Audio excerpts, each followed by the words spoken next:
ಎಲ್ಲರಿಗೂ ನಮಸ್ಕಾರ. ನವಚೇತನ ಎಜುಕೇಷನ್ ಚಾನಲ್ಗೆ ಎಲ್ಲರಿಗೂ ಸ್ವಾಗತ. ಇವತ್ತಿನ ಸೆಷನ್ನಲ್ಲಿ ನಾವು ಎಲ್ಲ ಶಿಕ್ಷಕರ ನೇಮಕಾತಿ ಪರೀಕ್ಷೆಗಳಿಗೆ ಹಾಗೂ ಎಲ್ಲ ಸ್ಪರ್ಧಾತ್ಮಕ ಪರೀಕ್ಷೆಗಳಿಗೆ ಉಪಯುಕ್ತ ಆಗೋ ರೀತಿಯಲ್ಲಿ 6ನೇ ತರಗತಿ ಸಮಾಜ ವಿಜ್ಞಾನದ ಮೊದಲ ಅಧ್ಯಾಯ ಇತಿಹಾಸದ ಪರಿಚಯ ಮತ್ತು ಆರಂಭಿಕ ಸಮಾಜ ಈ ಒಂದು ಪಾಠದಲ್ಲಿ ಕೇಳಬಹುದಾದಂತಹ 50 ಬಹು ಆಯ್ಕೆಯ ಪ್ರಶ್ನೋತ್ತರಗಳನ್ನು ಅಭ್ಯಾಸ ಮಾಡೋಣ. ಈಗ ನಾವು ಪಾಠವನ್ನು ಓದಿರ್ತೀವಿ. ಒಂದು ಪಾಠದಲ್ಲಿ ಯಾವ ರೀತಿ ಪ್ರಶ್ನೆಗಳು ಆಗ್ಬೋದು ಅನ್ನೋದನ್ನು ನಾವು ನೋಡ್ಕೊಳ್ತಾ ಓದ್ತಾ ಹೋಗಬೇಕಾಗತ್ತೆ. ಸೊ ಅಂತಹ ಒಂದು ಪ್ರಯತ್ನವನ್ನು ಇವತ್ತಿನ ಸೆಷನ್ನಲ್ಲಿ ಮಾಡೋಣ. ಇತಿಹಾಸದ ಪರಿಚಯ ಮತ್ತು ಆರಂಭಿಕ ಸಮಾಜ ಈ ಪಾಠದ ಕುರಿತಾಗಿ ಯಾವ ರೀತಿ ಪ್ರಶ್ನೋತ್ತರಗಳು ಕೇಳ್ಬೋದು ಅನ್ನೋದನ್ನು ಇವತ್ತಿನ ತರಗತಿಯಲ್ಲಿ ನೋಡ್ತೀವಿ. ಓಕೆ, ಸೊ ಒಟ್ಟು 50 MCQ ಮಾದರಿಯ ಪ್ರಶ್ನೆಗಳಿದೆ. ಇಲ್ಲಿ ನಾನು ನಿಮಗೆ ಇದು ಕ್ವಿಜ್ ಕಾಂಪಿಟೇಷನ್ ಆಗಲಿ ಅಥವಾ ಮಾಕ್ ಟೆಸ್ಟ್ ರೀತಿಯಲ್ಲಿ ಮಾಡ್ತಾ ಇಲ್ಲ. ಪ್ರತಿ ಪ್ರಶ್ನೆಗೂ ಇಲ್ಲಿ ನಿಮಗೆ ಉತ್ತರ ಜೊತೆಗೆ ವಿವರಣೆಯನ್ನು ಹೇಳ್ತಾ ಹೋಗ್ತೀನಿ. ಓಕೆ, ಸೊ ಮೊದಲನೆಯ ಪ್ರಶ್ನೆ, ಇತಿಹಾಸ ಎಂದರೆ ಏನು ಅಂತ ಇದೆ. ಇತಿಹಾಸ ಅಂತ ಅಂದರೆ ನಮಗೆಲ್ರಿಗೂ ಕೂಡ ಗೊತ್ತಿದೆ. ಈ ಹಿಂದೆ ನಡೆದು ಹೋದ ಸಂಗತಿಗಳನ್ನು ನಾವು ಕ್ರಮಬದ್ಧವಾಗಿ ಹೇಳುವುದನ್ನು ಇತಿಹಾಸ ಅಂತ ಹೇಳ್ತೀವಿ. ಸೊ ಹಾಗಾಗಿ ಸರಿಯಾದ ಉತ್ತರ ಇಲ್ಲಿ option B. Okay, option B ಸರಿಯಾದಂಥ ಉತ್ತರ. ಇತಿಹಾಸ ಅಂತ ಅಂದರೆ ಈ ಹಿಂದೆ ನಡೆದು ಹೋದ ಘಟನೆಗಳನ್ನು ನಾವು ಕ್ರಮಬದ್ಧವಾಗಿ ಕಾಲ, ಸ್ಥಳ ಮತ್ತು ವ್ಯಕ್ತಿಯ ನಿರ್ದಿಷ್ಟತೆಯೊಂದಿಗೆ ನಿರೂಪಿಸ್ತಾ ಹೋಗ್ತೀವಿ. ಸೊ ಇದನ್ನು ಇತಿಹಾಸ ಅಂತ ಹೇಳ್ತೀವಿ. ಇದು ಮಾನವರು ನಡೆದು ಬಂದ ದಾರಿಯನ್ನು ಪರಿಚಯಿಸುತ್ತದೆ. ಓಕೆ, ಸೊ ಇತಿಹಾಸ ಅಂದರೆ ಏನು ಅನ್ನೋದು ಈ ರೀತಿ ಪ್ರಶ್ನೆಯನ್ನು ಕೇಳ್ಬೋದು ನಿಮಗೆ ಬಹು ಆಯ್ಕೆಯ ರೀತಿಯಲ್ಲಿ. ಇನ್ನು ಎರಡನೆಯ ಪ್ರಶ್ನೆ, ಇತಿಹಾಸವು ಘಟನೆಗಳನ್ನು ವಿವರಿಸುವಾಗ ಹೊಂದಿರಬೇಕಾದ ಪ್ರಮುಖ 3 ನಿರ್ದಿಷ್ಟತೆಗಳು ಯಾವುವು ಅಂತ ಇದೆ. ಸೊ ಇಲ್ಲಿ ಇತಿಹಾಸವನ್ನು ನಾವು ಓದಬೇಕಾದ್ರೆ ನಮಗೆ ಪ್ರಮುಖವಾಗಿ 3 ಅಂಶಗಳು ಬೇಕಾಗುತ್ತೆ. ಸೊ ಅದು ಕಾಲ, ಸ್ಥಳ ಮತ್ತು ವ್ಯಕ್ತಿ. ಓಕೆ, ಕಾಲ, ಸ್ಥಳ ಮತ್ತು ವ್ಯಕ್ತಿ ಅನ್ನೋದು ಸರಿಯಾದಂಥ ಉತ್ತರ ಆಪ್ಷನ್ ಎ. ಇಲ್ಲಿ ನಾವು ಉತ್ತರವಾಗಿ ಆಯ್ಕೆ ಮಾಡಬೇಕಾಗತ್ತೆ. ವಿವರಣೆ, ಘಟನೆಯು ಯಾವಾಗ, ಎಲ್ಲಿ ಮತ್ತು ಯಾರಿಂದ ನಡೆಯಿತು ಎಂಬುದರ ಖಚಿತತೆ ಇದ್ದರೆ ಅದು ಇತಿಹಾಸ ಎನಿಸಿಕೊಳ್ಳುತ್ತದೆ. ಓಕೆ, ಸೊ ಈ ರೀತಿಯ ಮಾದರಿಯ ಪ್ರಶ್ನೆಗಳನ್ನು ಇಲ್ಲಿ ಸಿದ್ಧಪಡಿಸ್ಕೊಂಡಿದ್ದೀನಿ. ಈಗ ನೆಕ್ಸ್ಟ್ 3ನೆಯ ಪ್ರಶ್ನೆಯನ್ನು ನೋಡೋಣ. ಉತ್ತರವನ್ನು ಗೆಸ್ ಮಾಡಿ. ಇತಿಹಾಸದ ನಿರೂಪಣೆಯಲ್ಲಿ ಕಾಲ, ಸ್ಥಳ ಮತ್ತು ವ್ಯಕ್ತಿಯ ಸ್ಪಷ್ಟತೆ ಇಲ್ಲದಿದ್ದರೆ ಅದು ಏನಾಗಿ ಬದಲಾಗುತ್ತದೆ? ಸೊ ಇಲ್ಲಿ ನಾವು ಒಂದು ಇತಿಹಾಸವನ್ನು ಹೇಳ್ತಾ ಇದ್ದೀವಿ, ನಿರೂಪಣೆ ಮಾಡ್ತಾ ಇದ್ದೀವಿ ಅಂದರೆ ಅಲ್ಲಿ ನಮಗೆ ಕಾಲವೂ ಗೊತ್ತಿಲ್ಲ, ಸ್ಥಳದ ಬಗ್ಗೆ ಖಚಿತತೆ ಇಲ್ಲ ಮತ್ತು ವ್ಯಕ್ತಿಯ ಸ್ಪಷ್ಟತೆ ಇಲ್ಲ ಅಂತ ಅಂದರೆ ನಾವು ಅದನ್ನು ಕತೆ ಅಂತ ಹೇಳ್ತೀವಿ. Okay, so option C. Okay, so ಇಲ್ಲಿ ವಿವರಣೆ, ನಿರ್ದಿಷ್ಟ ಕಾಲ, ಸ್ಥಳ ಹಾಗೂ ವ್ಯಕ್ತಿಯ ಆಧಾರ ಮತ್ತು ಸ್ಪಷ್ಟತೆ ಇಲ್ಲದೆ ಹೇಳುವ ವಿವರಣೆಗಳು ಇತಿಹಾಸವಾಗದೆ ಕೇವಲ ಕಥೆಯಾಗಿ ಹೋಗುತ್ತವೆ. ಓಕೆ, ಸೊ ನೆಕ್ಸ್ಟ್ 4ನೆಯ ಪ್ರಶ್ನೆ, ಸಾಮಾನ್ಯ ಶಕ ಪೂರ್ವ 261ರಲ್ಲಿ ಪಾಟಲಿಪುತ್ರದಲ್ಲಿ ಆಳುತ್ತಿದ್ದ ಯಾವ ರಾಜನು ಕಳಿಂಗ ರಾಜ್ಯದ ಮೇಲೆ ಯುದ್ಧ ಮಾಡಿದನು ಅಂತ ಇದೆ. So simple question. ಇದಕ್ಕೆ ಸರಿಯಾದ ಉತ್ತರ ಅಶೋಕ. ಕಳಿಂಗ ಯುದ್ಧ ಅಂದ ತಕ್ಷಣ ನಮಗೆ ನೆನಪಾಗುವಂಥದ್ದು ಅಶೋಕ ಮಹಾಸಾಮ್ರಾಟ, ಅಶೋಕನ ಹೆಸರು ನೆನಪಾಗುತ್ತೆ. ಸೊ ಇದು ಸಿಂಪಲ್ ಆಗಿದೆ. ನೆಕ್ಸ್ಟ್ ವಿವರಣೆ, ಇತಿಹಾಸದಲ್ಲಿ ಖಚಿತ ಕಾಲಗಣನೆಗೆ ಉದಾಹರಣೆಯಾಗಿ ಸಾಮಾನ್ಯ ಶಕ ಪೂರ್ವ 261ರಲ್ಲಿ ಪಾಟಲಿಪುತ್ರದಲ್ಲಿ ಆಳುತ್ತಿದ್ದ ಅಶೋಕನೆಂಬ ರಾಜನು ಕಳಿಂಗ ರಾಜ್ಯದ ಮೇಲೆ ಯುದ್ಧ ಮಾಡಿದನು ಎಂದು ನಿಖರವಾಗಿ ತಿಳಿಸಲಾಗುತ್ತದೆ. ಓಕೆ, ಸೊ ನೆಕ್ಸ್ಟ್ 5ನೆಯ ಪ್ರಶ್ನೆ,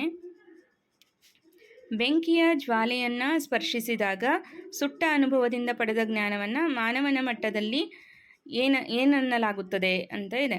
ಸೊ ಇಲ್ಲಿ ಇದನ್ನು ನಾವು ಜ್ಞಾಪಕ ಶಕ್ತಿ ಅಥವಾ ಸ್ಮರಣ ಶಕ್ತಿ ಅಂತ ಕರಿತೀವಿ. ಓಕೆ, ವಿವರಣೆ, ಅನುಭವಿಸಿದ ಘಟನೆಗಳನ್ನು ನೆನಪಿನಲ್ಲಿಟ್ಟುಕೊಂಡು ಮತ್ತೆ ಅದೇ ತಪ್ಪನ್ನು ಮಾಡದಿರುವುದನ್ನು ಮನುಷ್ಯನ ನೆನಪು ಅಥವಾ ಸ್ಮರಣ ಶಕ್ತಿ ಎಂದು ಕರೆಯಲಾಗುತ್ತದೆ. ಈಗ ನಾವು ಒಂದು ಬೆಂಕಿಯ ಜ್ವಾಲೆಯನ್ನು ಮುಟ್ಟಿದಾಗ ಅದರಿಂದ ನಮಗೆ ಒಂದು ಸುಟ್ಟ ಅನುಭವ ಸಿಗುತ್ತೆ. ಸೊ ಮಾನವನ ಮಟ್ಟದಲ್ಲಿ ಇದನ್ನು ನಾವು ಏನಂತ ಹೇಳ್ತೀವಿ? ಸ್ಮರಣ ಶಕ್ತಿ ಅಥವಾ ಜ್ಞಾಪಕ ಶಕ್ತಿ ಅಂತ ಕರಿತೀವಿ. ನೆಕ್ಸ್ಟ್ 5ನೆಯ ಪ್ರಶ್ನೆ ಆಗಿದೆ. 6ನೆಯ ಪ್ರಶ್ನೆ, ಮನುಷ್ಯನಿಗೆ ಸ್ಮರಣ ಶಕ್ತಿ ಇದ್ದಂತೆ ಒಂದು ಸಮಾಜ, ರಾಜ್ಯ ಅಥವಾ ದೇಶದ ಪ್ರಗತಿಗೆ ಯಾವುದು ಸ್ಮರಣ ಶಕ್ತಿ ಆಗುತ್ತೆ ಅಂತ ಅಂದರೆ ಇತಿಹಾಸ ಅನ್ನೋದು ಒಂದು ಸಮಾಜ, ರಾಜ್ಯ ಅಥವಾ ದೇಶದ ಪ್ರಗತಿಗೆ ಸ್ಮರಣ ಶಕ್ತಿಯಾಗಿ ಕೆಲಸವನ್ನು ಮಾಡುತ್ತೆ.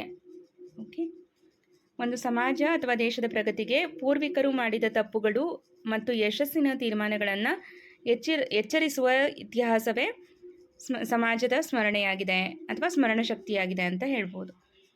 ನೆಕ್ಸ್ಟ್ 7ನೇ ಪ್ರಶ್ನೆ, ಇತಿಹಾಸದ ಪಿತಾಮಹ ಎಂದು ಯಾರನ್ನು ಕರೆಯಲಾಗುತ್ತದೆ ಅಂತಂದರೆ ಹೆರೋಡೋಟಸ್. ಇತಿಹಾಸದ ಪಿತಾಮಹ ಹೆರೋಡೋಟಸ್. ಇತಿಹಾಸವನ್ನು ಹೇಗೆ ರಚಿಸಬೇಕು ಎಂಬುದನ್ನು ಮೊಟ್ಟ ಮೊದಲು ಜಗತ್ತಿಗೆ ತೋರಿಸಿಕೊಟ್ಟವರು ಗ್ರೀಕ್ ದೇಶದ ಹೆರೋಡೋಟಸ್. ಆದ್ದರಿಂದ ಇವರನ್ನು ನಾವು ಇತಿಹಾಸದ ಪಿತಾಮಹ ಅಂತ ಕರಿತೀವಿ. ನೆಕ್ಸ್ಟು, ಇತಿಹಾಸದ ಪಿತಾಮಹ ಹೆರೋಡೋಟಸ್ ಯಾವ ದೇಶದವರು ಅಂತ ಇದೆ. ಸೊ ಇದಕ್ಕೆ ಸರಿಯಾದ ಉತ್ತರ ಗ್ರೀಕ್. ನೆಕ್ಸ್ಟ್ ವಿವರಣೆ, ಹೆರೋಡೋಟಸ್ ಗ್ರೀಕ್ ದೇಶದ ಪ್ರಸಿದ್ಧ ಚಿಂತಕ ಹಾಗೂ ಇತಿಹಾಸಕಾರರಾಗಿದ್ದರು. 9ನೇ ಪ್ರಶ್ನೆ, ಇತಿಹಾಸಕಾರರು ಇತಿಹಾಸವನ್ನು ನಿರ್ದಿಷ್ಟವಾಗಿ ಹೇಳಲು ಸಾಕ್ಷ್ಯಾಧಾರಗಳನ್ನು ಬಳಸುವುದರಿಂದ ಪ್ರಸಿದ್ಧವಾಗಿರುವ ನುಡಿ ಯಾವುದು ಅಂತ ಇದೆ. ಓಕೆ, ಸೊ ಇಲ್ಲಿ ಈ ಒಂದು ಫೇಮಸ್ ಸ್ಟೇಟ್ಮೆಂಟ್ ನಿಮಗೆಲ್ರಿಗೂ ಕೂಡ ಗೊತ್ತಿರುತ್ತೆ. ಆಧಾರವಿಲ್ಲದೆ ಇತಿಹಾಸವನ್ನು ನಾವು ಸೃಷ್ಟಿ ಮಾಡಲಿಕ್ಕೆ ಸಾಧ್ಯ ಇಲ್ಲ. ಹಾಗಾಗಿ ಆಪ್ಷನ್ ಎ ಸರಿಯಾದಂಥ ಉತ್ತರ. ಆಧಾರವಿಲ್ಲದೆ ಇತಿಹಾಸವಿಲ್ಲ. ನಾವು ಒಂದು ಇತಿಹಾಸವನ್ನು ಹೇಳ್ತೀವಿ ಅಂದರೆ ನಮಗೆ ಮುಖ್ಯವಾಗಿ ಮೂಲ ಆಧಾರಗಳು ಬೇಕೇ ಬೇಕು. ಹಾಗಾಗಿ ಆಧಾರವಿಲ್ಲದೆ ಇತಿಹಾಸವಿಲ್ಲ ಅಂತ ಹೇಳ್ತೀವಿ. ಇತಿಹಾಸವನ್ನು ನಿರ್ದಿಷ್ಟವಾಗಿ ಮತ್ತು ಖಚಿತವಾಗಿ ನಿರೂಪಿಸಲು ಸಾಕ್ಷ್ಯಾಧಾರಗಳು ಕಡ್ಡಾಯವಾಗಿ ಬೇಕಾಗಿರುವುದರಿಂದ ಆಧಾರವಿಲ್ಲದೆ ಇತಿಹಾಸವಿಲ್ಲ ಎನ್ನಲಾಗುತ್ತದೆ. 10ನೇ ಪ್ರಶ್ನೆ, ಇತಿಹಾಸದ ಆಧಾರಗಳನ್ನು ಪ್ರಮುಖವಾಗಿ ಎಷ್ಟು ವಿಧಗಳಾಗಿ ವಿಂಗಡಿಸಲಾಗಿದೆ ಅಂತ ಪ್ರಶ್ನೆ ಕೇಳಿದ್ದಾರೆ. ಇಲ್ಲಿ ಸರಿಯಾದ ಉತ್ತರ 2 ವಿಧ. ಇತಿಹಾಸದ ಆಧಾರಗಳನ್ನು ನಾವು 2 ವಿಧಗಳಾಗಿ ವಿಂಗಡಿಸ್ತೀವಿ. ಮೊದಲನೇದು ಸಾಹಿತ್ಯ ಆಧಾರಗಳು, ಎರಡನೇದು ಪುರಾತತ್ವ ಆಧಾರಗಳು. ಹಾಗಾಗಿ ಆಪ್ಷನ್ ಎ ಸರಿಯಾದಂಥ ಉತ್ತರ. ಇತಿಹಾಸದ ಮೂಲ ಆಧಾರಗಳನ್ನು ಸಾಹಿತ್ಯ ಆಧಾರಗಳು ಮತ್ತು ಪುರಾತತ್ವ ಆಧಾರಗಳು ಎಂದು 2 ಪ್ರಧಾನ ವಿಧಗಳಾಗಿ ವಿಂಗಡಿಸಲಾಗಿದೆ. ಮತ್ತು ಇದರಲ್ಲಿ ಬೇರೆ ಬೇರೆ ವಿಧಗಳನ್ನು ನಾವು ನೋಡ್ತೀವಿ. ನೆಕ್ಸ್ಟ್ 11ನೇ ಪ್ರಶ್ನೆ, ಸಾಹಿತ್ಯ ಆಧಾರಗಳಲ್ಲಿ ಕಂಡುಬರುವ 2 ಪ್ರಮುಖ ವಿಧಗಳು ಯಾವುವು ಅಂತ ಇದೆ. ಸೊ ಇಲ್ಲಿ ಕನ್ಫ್ಯೂಸ್ ಆಗಬಾರ್ದು. ಸಾಹಿತ್ಯದ ಆಧಾರಗಳಲ್ಲಿ ಮುಖ್ಯವಾಗಿ 2 ಪ್ರಮುಖ ವಿಧಗಳನ್ನು ನೋಡ್ತೀವಿ. ಓಕೆ, 2 ಪ್ರಮುಖ ವಿಧಗಳು ಯಾವುದು ಅಂದರೆ ಲಿಖಿತ ಸಾಹಿತ್ಯ ಮತ್ತು ಮೌಖಿಕ ಸಾಹಿತ್ಯ. ನಮಗೆ ಪರೀಕ್ಷೆಯಲ್ಲಿ ಯಾವುದು ಗೊಂದಲ ಆಗುತ್ತೆ ಅಂದರೆ ಆಪ್ಷನ್ ಎ ಮತ್ತು ಬಿ ಯಲ್ಲಿ ಕನ್ಫ್ಯೂಸ್ ಆಗ್ಬೋದು. ದೇಶೀಯ ಮತ್ತು ವಿದೇಶೀಯ ಸಾಹಿತ್ಯ ಅಂತ. ಈ ದೇಶೀಯ ಮತ್ತು ವಿದೇಶೀಯ ಸಾಹಿತ್ಯ ಲಿಖಿತ ಸಾಹಿತ್ಯದ 2 ವಿಧಗಳು. ಓಕೆ, ಸೊ ಇಲ್ಲಿ ಈ ಒಂದು ಪ್ರಶ್ನೆಗೆ ಸರಿಯಾದ ಉತ್ತರ ಲಿಖಿತ ಸಾಹಿತ್ಯ ಮತ್ತು ಮೌಖಿಕ ಸಾಹಿತ್ಯ.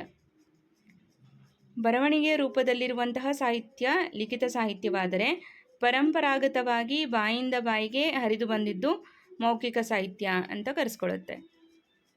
ನೆಕ್ಸ್ಟ್, ಲಿಖಿತ ಸಾಹಿತ್ಯವನ್ನು ಯಾವ 2 ಭಾಗಗಳಾಗಿ ವಿಂಗಡಿಸಲಾಗುತ್ತದೆ ಅನ್ನೋದು ನಿಮಗೆ ಪ್ರಶ್ನೆಯಾಗಿದೆ. ಸೊ ಈಗ ಆಲ್ರೆಡಿ ಹೇಳಿದೆ, ಲಿಖಿತ ಸಾಹಿತ್ಯವನ್ನು ನಾವು 2 ಭಾಗಗಳಾಗಿ ವಿಂಗಡಿಸ್ತೀವಿ. ಅದು ದೇಶೀಯ ಸಾಹಿತ್ಯ ಮತ್ತು ವಿದೇಶೀಯ ಸಾಹಿತ್ಯ. ನಮ್ಮ ದೇಶದ ಬರಹಗಾರರು ಬರೆದದ್ದು ದೇಶೀಯ ಸಾಹಿತ್ಯವಾದರೆ ವಿದೇಶಿ ಪ್ರವಾಸಿಗರು ಅಥವಾ ಬರಹಗಾರರು ಬರೆದಿರೋದನ್ನು ನಾವು ವಿದೇಶಿ ಸಾಹಿತ್ಯ ಅಂತ ಕರಿತೀವಿ. ಓಕೆ, ಸೊ ಇಲ್ಲಿ ಆಪ್ಷನ್ ಬಿ ಸರಿಯಾದ ಉತ್ತರ. ನೆಕ್ಸ್ಟು 13ನೇ ಪ್ರಶ್ನೆ, ಕೆಳಗಿನವುಗಳಲ್ಲಿ ಯಾವುದು ಮೌಖಿಕ ಸಾಹಿತ್ಯದ ವ್ಯಾಪ್ತಿಗೆ ಒಳಪಡುತ್ತದೆ? ಮೌಖಿಕ ಸಾಹಿತ್ಯದ ವ್ಯಾಪ್ತಿಗೆ ಒಳಪಡುವುದು ಜನಪದ ಗೀತೆ, ಕತೆ, ಲಾವಣಿ ಮತ್ತು ಐತಿಹ್ಯಗಳು. ಇದು ಮೌಖಿಕ ಸಾಹಿತ್ಯಕ್ಕೆ ಉದಾಹರಣೆಗಳು ಅಂತ ಹೇಳ್ಬೋದು. ಓಕೆ, ಸೊ ಇದು ಯಾವುದು ಕೂಡ ಬರಹ ರೂಪದಲ್ಲಿರೋದಿಲ್ಲ. ಜನಪದ ಗೀತೆ ಇವಾಗ ಅದನ್ನು ಬರೆದಿಡ್ತಾ ಇದ್ದೀವಿ, ಆದರೆ ಜನಪದ ಗೀತೆ ಆಗಿರಲಿ ಅಥವಾ ಕತೆ ಆಗಿರಲಿ, ಲಾವಣಿ, ಐತಿಹ್ಯಗಳು ಇದೆಲ್ಲವೂ ಕೂಡ ಮೌಖಿಕ ಸಾಹಿತ್ಯದ ವ್ಯಾಪ್ತಿಗೆ ಒಳಪಡುತ್ತೆ. ಓಕೆ, ಸೊ ನೆಕ್ಸ್ಟ್ 14ನೇ ಪ್ರಶ್ನೆ, ಪಾಠದ ಪ್ರಕಾರ ಅಂದರೆ ಮೊದಲನೇ ಪಾಠ ಏನಿದೆ ಆರಂಭಿಕ ಇತಿಹಾಸದ ಪರಿಚಯ ಮತ್ತು ಆರಂಭಿಕ ಸಮಾಜ, ಈ ಒಂದು ಪಾಠದ ಪ್ರಕಾರ ಲಿಖಿತ ಮತ್ತು ಮೌಖಿಕ ಸಾಹಿತ್ಯವನ್ನು ರಚಿಸುವವರ ನಡುವಿನ ಮುಖ್ಯ ವ್ಯತ್ಯಾಸವೇನು ಅಂತ ಕೇಳಿದ್ದಾರೆ. ಸೊ ಇಲ್ಲಿ ಹೇಳಿಕೆ ರೀತಿಯಲ್ಲಿ ಈ ರೀತಿ ಅಪ್ಲೈಡ್ ಕ್ವಶನ್ನು ಕೇಳುವಂತಹ ಸಾಧ್ಯತೆ ಇರುತ್ತೆ. ಇಲ್ಲಿ ಕರೆಕ್ಟಾಗಿ ನೋಡ್ಕೊಳ್ಳಿ. ಲಿಖಿತ ಮತ್ತು ಮೌಖಿಕ ಸಾಹಿತ್ಯವನ್ನು ರಚಿಸುವವರ ನಡುವೆ ಇರುವಂತಹ ಮುಖ್ಯವಾದಂತಹ ವ್ಯತ್ಯಾಸ, ಲಿಖಿತ ಸಾಹಿತ್ಯವನ್ನು ಅಕ್ಷರಸ್ಥರು ಮತ್ತು ಮೌಖಿಕ ಸಾಹಿತ್ಯವನ್ನು ಅನಕ್ಷರಸ್ಥರು ರಚಿಸುತ್ತಾರೆ. ಓಕೆ, ಸೊ ಇಲ್ಲಿ ಆಪ್ಷನ್ ಎ ಸರಿಯಾದಂತಹ ಉತ್ತರ. ಲಿಖಿತ ಸಾಹಿತ್ಯ ರಚಿಸುವವರು ಬರವಣಿಗೆ ಬಲ್ಲ ಅಕ್ಷರಸ್ಥರಾದರೆ, ಮೌಖಿಕ ಸಾಹಿತ್ಯವನ್ನು ಪರಂಪರಾಗತವಾಗಿ ರಚಿಸಿ ಉಳಿಸಿಕೊಂಡವರು ಅನಕ್ಷರಸ್ಥರಾಗಿದ್ದಾರೆ. ಓಕೆ, ಸೊ ಅನಕ್ಷರಸ್ಥರು ಕೂಡ ಇತಿಹಾಸವನ್ನು ಹೇಳ್ತಾರೆ. ಸೊ ಅದು ಮೌಖಿಕ ಸಾಹಿತ್ಯ ಅಂತ ಅನಿಸ್ಕೊಳ್ಳುತ್ತೆ. ನೆಕ್ಸ್ಟು, ಹಿಂದಿನ ಮಾನವರು ನಿರ್ಮಿಸಿದ ಮತ್ತು ಬಳಸಿದ ಭೌತಿಕ ವಸ್ತುಗಳ ಅವಶೇಷಗಳನ್ನು ಏನೆಂದು ಕರೆಯುತ್ತಾರೆ ಅಂತ ಕೇಳಿದ್ದಾರೆ. ಸೊ ಇವುಗಳನ್ನು ಪುರಾತತ್ವ ಆಧಾರಗಳು ಅಂತ ಕರಿತೀವಿ. ಪ್ರಾಚೀನ ಮಾನವರು ಬಿಟ್ಟು ಹೋದ ಮಡಕೆ ಚೂರು, ನಾಣ್ಯ, ಶಾಸನ, ಸ್ಮಾರಕ ಮುಂತಾದ ಭೌತಿಕ ಅವಶೇಷಗಳನ್ನು ಪುರಾತತ್ವ ಆಧಾರಗಳು ಅಂತ ಕರಿತೀವಿ. ಓಕೆ, ಸೊ ಈಗ ಇದೆಲ್ಲವೂ ಕೂಡ ನೀವು ಓದಿರುವಂಥದ್ದೇ. ಮೊದಲನೇ ಪಾಠ ನೀವೆಲ್ಲರೂ ಓದಿರ್ತೀರಿ. ಸೊ ಈ ರೀತಿ ಬಹು ಆಯ್ಕೆಯ ಪ್ರಶ್ನೋತ್ತರಗಳ ಮೂಲಕ ಅದನ್ನು ಮತ್ತೊಮ್ಮೆ ರಿವೈಸ್ ಮಾಡುವಂತಹ ಪ್ರಯತ್ನ. ಹಾಗಾಗಿ ಸ್ವಲ್ಪ ಕ್ವಿಕ್ಕಾಗಿ 50 ಪ್ರಶ್ನೆಗಳನ್ನು ಕವರ್ ಮಾಡುವಂಥ ಪ್ರಯತ್ನ ಮಾಡ್ತಾ ಇದ್ದೀನಿ. ಓಕೆ, ಸೊ ನೆಕ್ಸ್ಟ್ 16ನೇ ಪ್ರಶ್ನೆ, ಮಾನವನ ಪ್ರಾಚೀನ ಅವಶೇಷ ಅಥವಾ ಪಳೆಯುಳಿಕೆಗಳನ್ನು ಹೊರತೆಗೆಯಲು ನಡೆಸುವ ವೈಜ್ಞಾನಿಕ ಭೂ ಅಗೆತಕ್ಕೆ ಏನೆನ್ನುತ್ತಾರೆ? ಸೊ ಇದನ್ನು ನಾವು ಉತ್ಖನನ ಅಂತ ಕರಿತೀವಿ. ಓಕೆ, ಉತ್ಖನನ ಅನ್ನೋದು ಸರಿಯಾದಂಥ ಉತ್ತರ. ಇಲ್ಲಿ ಉತ್ಖನನ ಅಂತಾಗಿದೆ, ಸರಿ ಮಾಡ್ಕೊಳ್ಳಿ. ಉತ್ಖನನ ಮಣ್ಣಿನ ಪದರಗಳ ಅಡಿಯಲ್ಲಿ ಮುಚ್ಚಿ ಹೋದ ಪ್ರಾಚೀನ ವಸ್ತುಗಳನ್ನು ವೈಜ್ಞಾನಿಕ ವಿಧಾನದಿಂದ ಅಗೆದು ಹೊರತೆಗೆಯುವುದನ್ನು ಉತ್ಖನನ ಅಂತ ಕರಿತೀವಿ. ಓಕೆ, ಸೊ ನೆಕ್ಸ್ಟು, ಉತ್ಖನನದ ಸಮಯದಲ್ಲಿ ಮಣ್ಣಿನ ಪದರಗಳನ್ನು ಸರಿಸಲು ಬಳಸುವ ಸಾಧನಗಳಲ್ಲಿ ಕೆಳಗಿನ ಯಾವುದನ್ನು ಬಳಸಲಾಗುತ್ತದೆ? ಸೊ ಇಲ್ಲಿ ಬ್ರಷ್ ಮತ್ತು ಕರಣೆಗಳನ್ನು ಹಾಗೂ ಚಾಕು, ಮರದ ದಬ್ಬಳ, ಮೇಲಿನ ಎಲ್ಲವನ್ನು ನಾವು ಬಳಸ್ತೀವಿ. ಹಾಗಾಗಿ ಮೇಲಿನ ಎಲ್ಲವು ಅನ್ನೋದು ಸರಿಯಾದ ಉತ್ತರ ಆಗುತ್ತೆ. ಉತ್ಖನನದಲ್ಲಿ ಮಣ್ಣಿನೊಳಗಿನ ಸೂಕ್ಷ್ಮ ಅವಶೇಷಗಳು ಹಾಳಾಗದಂತೆ ನಿಧಾನವಾಗಿ ಬ್ರಷ್, ಕರಣೆ, ಚಾಕು ಹಾಗೂ ಮರದ ದಬ್ಬಳದಂತಹ ಮೊನಚಾದ ಸಾಧನಗಳನ್ನು ಬಳಸಲಾಗುತ್ತದೆ. ಇನ್ನು 18ನೇ ಪ್ರಶ್ನೆ, ಕೆಳಗಿನವುಗಳಲ್ಲಿ ಯಾವುದು ಪುರಾತತ್ವ ಆಧಾರಗಳ ಉದಾಹರಣೆಯಾಗಿದೆ? ಇಲ್ಲಿ ಮಡಕೆ ಚೂರುಗಳು ಹಾಗೂ ನಾಣ್ಯಗಳು, ಶಾಸನಗಳು ಮತ್ತು ಸ್ಮಾರಕಗಳು, ಮೂಳೆಗಳು ಹಾಗೂ ಮಣಿ ಹರಳುಗಳು ಅಂತ ಆಪ್ಷನ್ ಕೊಟ್ಟಿದ್ದಾರೆ. ಸೊ ಇದೆಲ್ಲವೂ ಕೂಡ ಪುರಾತತ್ವ ಆಧಾರಗಳಿಗೆ ಉದಾಹರಣೆಯಾಗಿರುವುದರಿಂದ ಮೇಲಿನ ಎಲ್ಲವು ಅನ್ನೋದು ಸರಿಯಾದ ಉತ್ತರ. ಉತ್ಖನನದಲ್ಲಿ ಲಭಿಸುವ ಮಡಕೆ ಚೂರು, ನಾಣ್ಯ, ಶಾಸನ, ಸ್ಮಾರಕ, ಮೂಳೆ, ಮಣಿ ಹರಳು ಮುಂತಾದ ಎಲ್ಲವೂ ಕೂಡ ಪುರಾತತ್ವ ಆಧಾರಗಳಿಗೆ ಉದಾಹರಣೆಯಾಗಿದೆ. ನೆಕ್ಸ್ಟ್ 19ನೇ ಪ್ರಶ್ನೆ, ಇತಿಹಾಸದಲ್ಲಿ ಸಾಮಾನ್ಯ ಶಕ ಯಾರ ಬದುಕಿನ ಕಾಲಾವಧಿಯ ನಿರ್ದಿಷ್ಟ ವರ್ಷದಿಂದ ಪ್ರಾರಂಭವಾಗುತ್ತದೆ ಅಂದರೆ ಏಸು ಕ್ರಿಸ್ತ ಅನ್ನೋದು ಸರಿಯಾದ ಉತ್ತರ. ಸಾಮಾನ್ಯ ಶಕ ಎಂಬ ಕಾಲಗಣನೆಯು ಏಸು ಕ್ರಿಸ್ತರು ಬದುಕಿದ ಕಾಲಾವಧಿಯ ನಿರ್ದಿಷ್ಟ ವರ್ಷದಿಂದ ಪ್ರಾರಂಭವಾಗುತ್ತದೆ. 20ನೇ ಪ್ರಶ್ನೆ, ವಿಜಯನಗರ ಸಾಮ್ರಾಜ್ಯವು ಸಾಮಾನ್ಯ ಶಕ 1336ರಲ್ಲಿ ಸ್ಥಾಪನೆಯಾಯಿತು ಎಂದರೆ ಇದರ ಅರ್ಥವೇನು ಅಂತ ಕೇಳಿದ್ದಾರೆ. ಸೊ ಇಲ್ಲಿ ಸಾಮಾನ್ಯ ಶಕ ಮತ್ತು ಸಾಮಾನ್ಯ ಶಕ ಪೂರ್ವ ಅಂತ ಎರಡಿದೆ. ಅದನ್ನು ನೋಡಿಕೊಂಡಾಗ ಇಲ್ಲಿ ನಮಗೆ ಕೊಟ್ಟಿರೋದು ಸಾಮಾನ್ಯ ಶಕ 1336ರಲ್ಲಿ ವಿಜಯನಗರ ಸಾಮ್ರಾಜ್ಯ ಸ್ಥಾಪನೆ ಆಯಿತು ಅಂದರೆ ಇದರ ಅರ್ಥ ಏನಾಗುತ್ತೆ? ಯೇಸುವಿನ ಬದುಕಿನ ನಿರ್ದಿಷ್ಟ ವರ್ಷದಿಂದ ಆರಂಭವಾಗಿ 1336 ವರ್ಷಗಳು ಕಳೆದಿವೆ ಅಂತ ಅರ್ಥ. ಸಾಮಾನ್ಯ ಶಕ ಪೂರ್ವ ಅಂದರೆ ನಾವು ಹಿಂದಕ್ಕೆ ಹೋಗ್ತೀವಿ, ಯೇಸುವಿನ ಒಂದು ಬದುಕಿನ ನಿರ್ದಿಷ್ಟ ವರ್ಷದಿಂದ ಹಿಂದಕ್ಕೆ ಹೋಗ್ತೀವಿ. ಆದರೆ ಇಲ್ಲಿ ಶಕವರ್ಷ ಆರಂಭ ಆದಾಗಿನಿಂದ 1336 ವರ್ಷಗಳು ಕಳೆದಿವೆ ಅನ್ನೋದು ಈ ಒಂದು ಪ್ರಶ್ನೆಯ ಸರಿಯಾದ ಉತ್ತರ ಆಗುತ್ತೆ. ವಿವರಣೆಯನ್ನು ನೋಡೋಣ. ಸಾಮಾನ್ಯ ಶಕ 1336 ಎಂದರೆ ಯೇಸು ಕ್ರಿಸ್ತರ ಕಾಲಗಣನೆ ಆಧಾರಿತ ಸಾಮಾನ್ಯ ಶಕ ಪ್ರಾರಂಭವಾಗಿ 1336 ವರ್ಷಗಳು ಕಳೆದಿವೆ ಅಥವಾ ಪೂರೈಸಿವೆ ಎಂದರ್ಥ. ನೆಕ್ಸ್ಟು 21ನೆಯ ಪ್ರಶ್ನೆ, ಈ ಒಂದು ಪಾಠದಲ್ಲಿ ಮೊದಲ ಪಾಠದಲ್ಲಿ ಉಲ್ಲೇಖಿಸಲಾದ ವಿಭಿನ್ನ ಶಕೆಗಳಲ್ಲಿ ಕೆಳಗಿನ ಯಾವುದು ಸೇರಿದೆ ಅಂತ ಕೇಳಿದ್ದಾರೆ. ಶಾಲಿವಾಹನ ಶಕೆ, ಗುಪ್ತ ಮತ್ತು ವಿಕ್ರಮ ಶಕೆ, ಹಿಜಿರಾ ಶಕೆ. ಈ ಮೇಲಿನ ಎಲ್ಲ ಶಕೆಗಳ ಉಲ್ಲೇಖ ಮೊದಲ ಪಾಠದಲ್ಲಿರೋದ್ರಿಂದ ಮೇಲಿನ ಎಲ್ಲವು ಅನ್ನೋದು ಸರಿಯಾದ ಉತ್ತರ. ಕಾಲಗಣನೆ ಮಾಡಲು ಇತಿಹಾಸದಲ್ಲಿ ಶಾಲಿವಾಹನ, ಗುಪ್ತ, ವಿಕ್ರಮ ಮತ್ತು ಹಿಜಿರಾ ಮುಂತಾದ ವಿವಿಧ ಶಕೆಗಳನ್ನು ಬಳಸಲಾಗುತ್ತದೆ. ಇನ್ನು 22ನೆಯ ಪ್ರಶ್ನೆ, ಒಂದು ಶತಮಾನ ಎಂದರೆ ಎಷ್ಟು ವರ್ಷಗಳು ಅಂದರೆ 100 ವರ್ಷಗಳು. ಓಕೆ, ಇನ್ನು ನಾವು ಜೀವಿಸುತ್ತಿರುವ ಸಾಮಾನ್ಯ ಶಕ 21ನೇ ಶತಮಾನದ ಕಾಲಾವಧಿ ಯಾವುದು? ಈಗ ನಾವು 21ನೇ ಶತಮಾನದವರು ಅಂತ ಹೇಳ್ತೀವಿ. ಹಾಗಾದರೆ ಅದು ಎಷ್ಟು ವರ್ಷಗಳಿಂದ ಎಷ್ಟು ವರ್ಷದ ಅವಧಿಯನ್ನು ನಾವು 21ನೇ ಶತಮಾನ ಅಂತ ಕರಿತೀವಿ ಅಂತ ಪ್ರಶ್ನೆ ಕೇಳಿದ್ದಾರೆ. 2001ರಿಂದ 2100. ಓಕೆ, 21ನೇ ಶತಮಾನದ ಕಾಲಾವಧಿಯು ಸಾಮಾನ್ಯ ಶಕ 2001ರಿಂದ ಆರಂಭ ಆಗಿ 2100ರವರೆಗೆ ಇರುತ್ತದೆ. ಓಕೆ, ಸೊ ಇದನ್ನು ನಾವು 21ನೇ ಶತಮಾನದ ಕಾಲಾವಧಿ ಅಂತ ಹೇಳ್ತೀವಿ. ನೆಕ್ಸ್ಟ್, ಇತಿಹಾಸದ ನಿರೂಪಣೆಯಲ್ಲಿ ಇಸವಿಗಳನ್ನು ನೀಡುವ ಮುಖ್ಯ ಉದ್ದೇಶವೇನು ಅಂತ ಅಂದರೆ, ಘಟನೆಗಳು ನಡೆದ ಕಾಲಕ್ರಮವನ್ನು ತಿಳಿಯೋದಕ್ಕೋಸ್ಕರ ನಾವು ಇಸವಿಗಳನ್ನು ನಿರೂಪಣೆಯಲ್ಲಿ ಹೇಳ್ತಾ ಹೋಗಬೇಕಾಗತ್ತೆ. ಘಟನೆಗಳು ನಡೆದ ಕಾಲಕ್ರಮವನ್ನು ತಿಳಿಸುವುದು ಇದರ ಉದ್ದೇಶ ಆಗಿರುತ್ತೆ. ಇಸವಿಗಳನ್ನು ನೀಡುವುದರ ಮುಖ್ಯ ಉದ್ದೇಶವು ಮಾನವನ ಪ್ರಗತಿ ಮತ್ತು ಘಟನೆಗಳು ನಡೆದ ಸರಿಯಾದ ಕಾಲಕ್ರಮವನ್ನು ನಿಖರವಾಗಿ ತಿಳಿಸುವುದಾಗಿದೆ. ಓಕೆ, ಸೊ ನೆಕ್ಸ್ಟ್ 25ನೇ ಪ್ರಶ್ನೆ. ಇತಿಹಾಸವನ್ನು 3 ಪ್ರಧಾನ ಕಾಲಗಳಾಗಿ ವರ್ಗೀಕರಿಸಲು ಬಳಸುವ ಮಾನದಂಡ ಯಾವುದು ಅಂದರೆ ಅಕ್ಷರಜ್ಞಾನ. ಓಕೆ, ಸೊ ಬರವಣಿಗೆಯ ತಿಳುವಳಿಕೆ ಇದನ್ನು ಆಧರಿಸಿಕೊಂಡು ನಾವು 3 ವಿಧಗಳನ್ನಾಗಿ ಮಾಡ್ತೀವಿ. ಸೊ ಆ 3 ವಿಧಗಳ ಕುರಿತಾಗಿ ನೆಕ್ಸ್ಟ್ ಪ್ರಶ್ನೆಗಳಿದೆ. ಇಲ್ಲಿ ನೋಡಿ, ಅಕ್ಷರ ಪರಿಚಯವೇ ಇಲ್ಲದ ಕಾಲಘಟ್ಟವನ್ನು ನಾವೇನಂತ ಕರಿತೀವಿ? ಪ್ರಾಗೈತಿಹಾಸಿಕ ಕಾಲ ಅಂತ ಕರಿತೀವಿ. ಓಕೆ, ಪ್ರಾಗೈತಿಹಾಸಿಕ ಕಾಲ ಅಂದರೆ ಮಾನವರಿಗೆ ಬರವಣಿಗೆ ಅಥವಾ ಅಕ್ಷರಜ್ಞಾನವೇ ಇಲ್ಲದ ಕಾಲಘಟ್ಟವನ್ನು ಪ್ರಾಗೈತಿಹಾಸಿಕ ಕಾಲ ಅಂತ ಕರಿತೀವಿ. ಇನ್ನು ನೆಕ್ಸ್ಟು ಉದಾಹರಣೆಗೆ ನಾವು ಹೇಳೋದಾದರೆ ಶಿಲಾಯುಗ ಅಂತ ಪ್ರಾಗೈತಿಹಾಸಿಕ ಕಾಲಕ್ಕೆ ಉದಾಹರಣೆಯನ್ನು ಕೊಡ್ಬೋದು. ಇನ್ನು 27ನೇ ಪ್ರಶ್ನೆ. ಮಾನವರ ಸಮಗ್ರ ಇತಿಹಾಸದಲ್ಲಿ ಶೇಕಡ ಎಷ್ಟು ಕಾಲಾವಧಿಯು ಪ್ರಾಗೈತಿಹಾಸಿಕ ಕಾಲವೇ ಆಗಿದೆ ಅಂತ ಅಂದರೆ ಶೇಕಡ 99.9% ಕಾಲವನ್ನು ನಾವು ಪ್ರಾಗೈತಿಹಾಸಿಕ ಕಾಲ ಅಂತ ಒಂದು ಕಾಲಾವಧಿಯನ್ನು ತಿಳಿಸ್ತೀವಿ. ಮಾನವನ ಇತಿಹಾಸದ ಶೇಕಡ 99.9% ಕಾಲಾವಧಿ ಪ್ರಾಗೈತಿಹಾಸವೇ ಆಗಿದೆ. ಆದರೆ ಆ ಕಾಲದ ಆಧಾರಗಳು ಕಡಿಮೆ ಇರುವುದರಿಂದ ಇತಿಹಾಸದಲ್ಲಿ ಜಾಗ ಕಡಿಮೆಯಾಗಿದೆ. ಓಕೆ, ಸೊ ನೆಕ್ಸ್ಟ್ 28ನೆಯ ಪ್ರಶ್ನೆ. ಯಾವ ಕಾಲದಲ್ಲಿ ಅಕ್ಷರಗಳ ತಿಳುವಳಿಕೆ ಇದ್ದು ಅವುಗಳನ್ನು ಇಂದು ಓದಲು ಸಾಧ್ಯವಾಗಿಲ್ಲವೋ ಆ ಕಾಲ ಯಾವುದು ಅಂತ ಇದೆ. ಸೊ ಇದನ್ನು ನಾವು ಪೂರ್ವಭಾವಿ ಇತಿಹಾಸ ಕಾಲ ಅಂತ ಕರಿತೀವಿ. ಓಕೆ, ಪೂರ್ವಭಾವಿ ಇತಿಹಾಸ ಕಾಲ ಅನ್ನೋದು ಸರಿಯಾದ ಉತ್ತರ. ಅಕ್ಷರಗಳ ಬಳಕೆ ಲಭ್ಯವಿದ್ದರೂ ಅವುಗಳನ್ನು ಇಂದು ಓದಲು ಅಥವಾ ಅರ್ಥೈಸಲು ಸಾಧ್ಯವಾಗದಿರುವ ಕಾಲವನ್ನು ಪೂರ್ವಭಾವಿ ಇತಿಹಾಸ ಕಾಲ ಅಂತ ಕರಿತೀವಿ.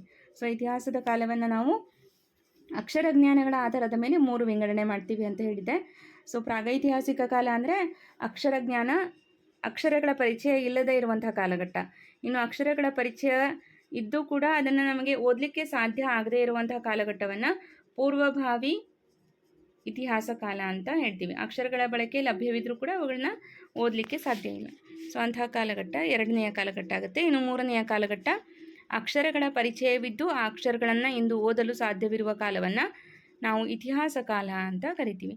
ಓಕೆ, ಸೊ ಅಕ್ಷರಗಳ ಪರಿಚಯವಿದ್ದು ಲಿಖಿತ ದಾಖಲೆಗಳನ್ನು ಪ್ರಸ್ತುತ ಓದಲು ಹಾಗೂ ಸಂಗ್ರಹಿಸಲು ಅಥವಾ ಗ್ರಹಿಸಲು ಓದಲು ಹಾಗೂ ಗ್ರಹಿಸಲು ಸಾಧ್ಯವಿರುವ ಕಾಲವೇ ಇತಿಹಾಸ ಕಾಲ. ನೆಕ್ಸ್ಟ್ 30ನೆಯ ಪ್ರಶ್ನೆ. ಮಾನವರ ವಿಕಾಸವು ಸುಮಾರು ಎಷ್ಟು ವರ್ಷಗಳ ಹಿಂದೆ ಆಯಿತು ಎಂದು ಅಂದಾಜಿಸಲಾಗಿದೆ? ಸೊ 18 ಲಕ್ಷ ವರ್ಷಗಳ ಹಿಂದೆ. ಜೀವ ವಿಕಾಸದ ದೀರ್ಘ ಪ್ರಕ್ರಿಯೆಯಲ್ಲಿ ಸುಮಾರು 18 ಲಕ್ಷ ವರ್ಷಗಳ ಹಿಂದೆ ಮಾನವರ ವಿಕಾಸವಾಯಿತು ಎಂದು ಇತಿಹಾಸ ತಿಳಿಸುತ್ತದೆ. ಇಂಪಾರ್ಟೆಂಟ್ ಕ್ವಶನ್ ಆಗುತ್ತೆ, ನೋಟ್ ಮಾಡ್ಕೊಳ್ಳಿ. ನಾವು ಓದುವಾಗ ಇಷ್ಟು ಸೂಕ್ಷ್ಮ ಅಂಶಗಳನ್ನು ಗಮನಿಸಿರಲ್ಲ. ಸೊ ಅದರ ಮೇಲೆ ಪ್ರಶ್ನೆಗಳಾಗುತ್ತೆ, ಹಾಗಾಗಿ ನಮಗೆ ಎಕ್ಸಾಮ್ ಟಫ್ ಇತ್ತು ಅಂತ ಅನಿಸುತ್ತೆ. ಸೊ ಓದುವಾಗ ಲೈನ್ ಬೈ ಲೈನ್ ಓದ್ಕೊಳ್ಳಿ.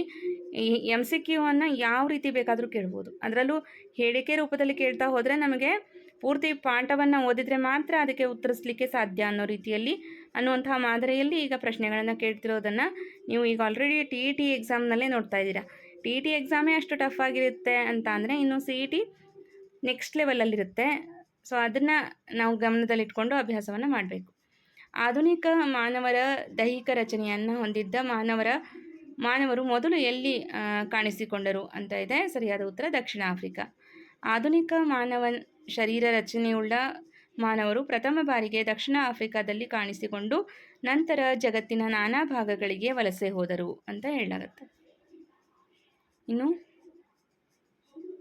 32ನೇ ಪ್ರಶ್ನೆ. ಪ್ರಾಗೈತಿಹಾಸಿಕ ಕಾಲವನ್ನು ಯಾವ 3 ಹಂತಗಳಾಗಿ ವಿಂಗಡಿಸಲಾಗುತ್ತದೆ ಅಂತ ಕೇಳಿದ್ದಾರೆ.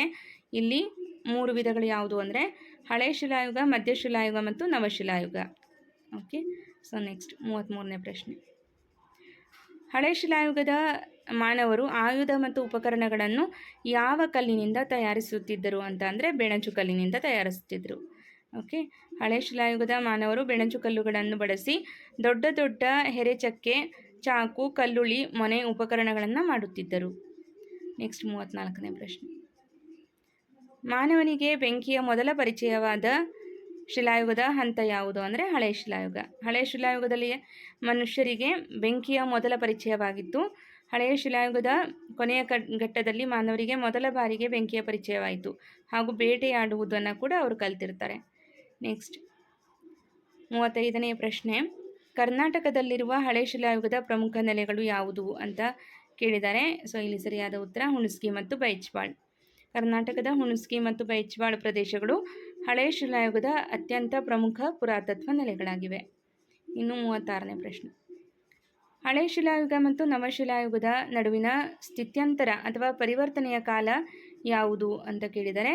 ಸೊ ಇಲ್ಲಿ ಹಳೆ ಶಿಲಾಯುಗಕ್ಕೂ ಮತ್ತು ನವಶಿಲಾಯುಗದ ನಡುವೆ ಬರುವಂಥದ್ದು ಮಧ್ಯಶಿಲಾಯುಗ, ಆಪ್ಷನ್ ಬಿ. ಓಕೆ, ಮಧ್ಯಶಿಲಾಯುಗ ಅನ್ನೋದು ಸರಿಯಾದ ಉತ್ತರ ಆಗುತ್ತೆ. ನೆಕ್ಸ್ಟ್ ಇಲ್ಲಿ ನೋಡಿ, ಹಳೆ ಶಿಲಾಯುಗ ಮತ್ತು ನವಶಿಲಾಯುಗದ ನಡುವಿನ ಮಧ್ಯವರ್ತಿ ಸ್ಥಿತ್ಯಂತರ ಅವಧಿಯನ್ನು ಮಧ್ಯಶಿಲಾಯುಗ ಎಂದು ಕರೆಯಲಾಗುತ್ತದೆ. ಇನ್ನು 37ನೇ ಪ್ರಶ್ನೆ. ಮಧ್ಯಶಿಲಾಯುಗದಲ್ಲಿ ಮಾನವರು ಕೌಶಲ್ಯಭರಿತ ಸಣ್ಣ ಆಯುಧಗಳನ್ನು ಬಳಸಿದ್ದರಿಂದ ಬಂದ ಹೆಸರೇನು? ಮಧ್ಯಶಿಲಾಯುಗದ ಒಂದು ಕಾಲಾವಧಿಯನ್ನು ನಾವು ಸೂಕ್ಷ್ಮ ಶಿಲಾಯುಗ ಅಂತ ಕರಿತೀವಿ. ಯಾಕಂದರೆ ಅಲ್ಲಿಯ ಮಾನವರು, ಆ ಒಂದು ಕಾಲಘಟ್ಟದ ಮನುಷ್ಯರೇನಿದ್ದಾರೆ ಅವರು ಕೌಶಲ್ಯಭರಿತ ಸಣ್ಣ ಆಯುಧಗಳನ್ನು ಬಳಸಿದ್ರು. ಹಾಗಾಗಿ ಸೂಕ್ಷ್ಮ ಶಿಲಾಯುಗ ಅಂತ ಮಧ್ಯಶಿಲಾಯುಗವನ್ನು ನಾವು ಕರಿತೀವಿ. ಓಕೆ, ಸೊ ನೆಕ್ಸ್ಟು 38ನೆಯ ಪ್ರಶ್ನೆ. ಮಧ್ಯಶಿಲಾಯುಗದ ಮಾನವರಲ್ಲಿ ಪಶುಪಾಲನೆ ಪ್ರಾರಂಭವಾಗಲು ಮುಖ್ಯ ಕಾರಣವೇನು ಅಂತ ಇದೆ. ಸೊ ಪಶುಪಾಲನೆ ಮಧ್ಯಶಿಲಾಯುಗದಲ್ಲಿ ಆರಂಭ ಆಗುತ್ತೆ. ಇದಕ್ಕೆ ಮುಖ್ಯ ಕಾರಣ ಏನು ಅಂತ ಅಂದರೆ ಆಹಾರ ಧಾನ್ಯ ಸಿಗದೇ ಇದ್ದಂತಹ ಸಂದರ್ಭದಲ್ಲಿ ಗಾಯಗೊಂಡು ಬದುಕುಳಿದಂತಹ ಅಥವಾ ಸಿಕ್ಕ ಪ್ರಾಣಿ ಮರಿಗಳನ್ನು ತುರ್ತು ಆಹಾರಕ್ಕಾಗಿ ಬಳಸೋದಕ್ಕೋಸ್ಕರ ಪಶುಪಾಲನೆ ಆರಂಭ ಆಗ್ತಾ ಹೋಗುತ್ತೆ. ಇಲ್ಲಿ ವಿವರಣೆಯನ್ನು ನೋಡೋಣ. ಬೇಟೆಯಲ್ಲಿ ಧಾನ್ಯ ಅಥವಾ ಆಹಾರ ಸಿಗದೇ ಇದ್ದಾಗ ಕಾಯ್ದಿರಿಸಿದ ಆಹಾರವಾಗಿ ಸಾಕು ಪ್ರಾಣಿಗಳು ನೆರವಾಗುತ್ತೆ. ಸೊ ಈ ಒಂದು ಮುಖ್ಯ ಕಾರಣದಿಂದಾಗಿ ಏನಾಗುತ್ತೆ, ನಿಧಾನವಾಗಿ ಪಶುಪಾಲನೆ ಹುಟ್ಟುತ್ತಾ ಹೋಗುತ್ತೆ. ಓಕೆ, ಸೊ ಪಶುಪಾಲನೆ ಮುಖ್ಯವಾಗಿ ಏನಾಗಿರುತ್ತೆ, ಮೊದಲು ಆಹಾರವಾಗಿ ಪ್ರಾಣಿಗಳನ್ನು ಬಳಸೋದು ಮುಖ್ಯವಾಗಿರುತ್ತೆ. ಓಕೆ, ಸೊ ಮುಖ್ಯ ಕಾರಣ ತಮ್ಮ ಆಹಾರಕ್ಕಾಗಿ ಪಶುಪಾಲನೆ ಆರಂಭ ಮಾಡ್ತಾರೆ ಮಧ್ಯಶಿಲಾಯುಗದ ಜನರು. ನೆಕ್ಸ್ಟ್ 39ನೇ ಪ್ರಶ್ನೆ. ಮಧ್ಯಶಿಲಾಯುಗದ ಮಾನವರು ಬಿಡಿಸಿದ ಕಲ್ಲಾಸರೆ ಚಿತ್ರಗಳು ಲಭ್ಯವಿರುವ ಪ್ರಸಿದ್ಧ ನೆಲೆ ಯಾವುದು ಅಂತ ಅಂದರೆ ಮಧ್ಯಪ್ರದೇಶದ ಬಿಂಬೆಟ್ಕ.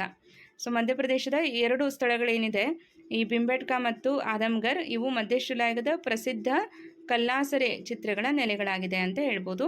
ಸೊ ಸ್ಥಳಗಳನ್ನು ನೆನ್ಪಿಟ್ಕೊಳ್ಳಿ, ಮಧ್ಯಪ್ರದೇಶದ ಬಿಂಬೆಟ್ಕ ಮತ್ತು ಆದಮ್ಗರ್. ನೆಕ್ಸ್ಟು 40ನೆಯ ಪ್ರಶ್ನೆ.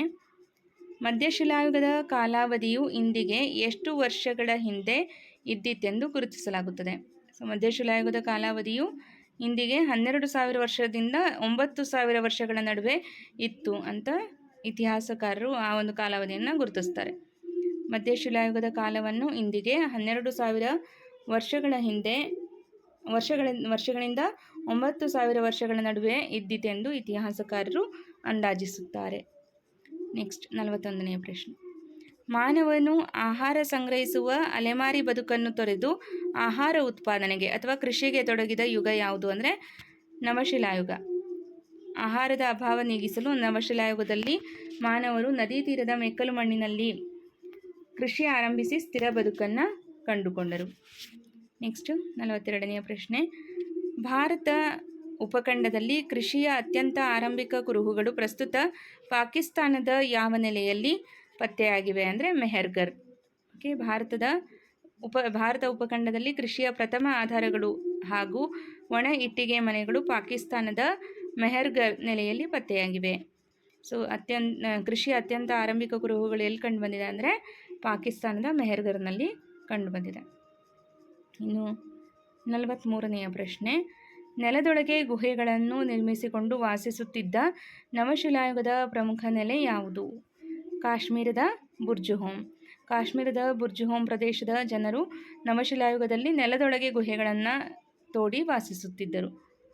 ಇನ್ನು 44ನೇ ಪ್ರಶ್ನೆ, ನವಶಿಲಾಯುಗದಲ್ಲಿ ಗುಣಾತ್ಮಕ ಮತ್ತು ವೈವಿಧ್ಯಮಯ ಮಡಕೆಗಳ ತಯಾರಿಕೆಗೆ ನೆರವಾದ ಆವಿಷ್ಕಾರ ಯಾವುದು ಅಂತ ಕೇಳಿದರೆ ಚಕ್ರದ ಪರಿಚಯ. ಚಕ್ರದ ಪರಿಚಯವಾದ ನಂತರ ನವಶಿಲಾಯುಗದಲ್ಲಿ ಉತ್ತಮ ಗುಣಮಟ್ಟದ ಮತ್ತು ವೈವಿಧ್ಯಮಯ ಮಡಕೆಗಳ ತಯಾರಿಕೆಗೆ ಸಾಧ್ಯವಾಯಿತು. ಸೊ ಇಲ್ಲಿ ಚಕ್ರವನ್ನು ಕಂಡುಹಿಡಿದ ಮೇಲೆ ಅತ್ಯಂತ ಉತ್ತಮ ಗುಣಮಟ್ಟದ ಮತ್ತು ವೈವಿಧ್ಯಮಯ ಮಡಿಕೆಗಳನ್ನು ತಯಾರಿಸಲಿಕ್ಕೆ ಸಹಾಯವಾಯಿತು ಅಂತ ಹೇಳ್ಬೋದು.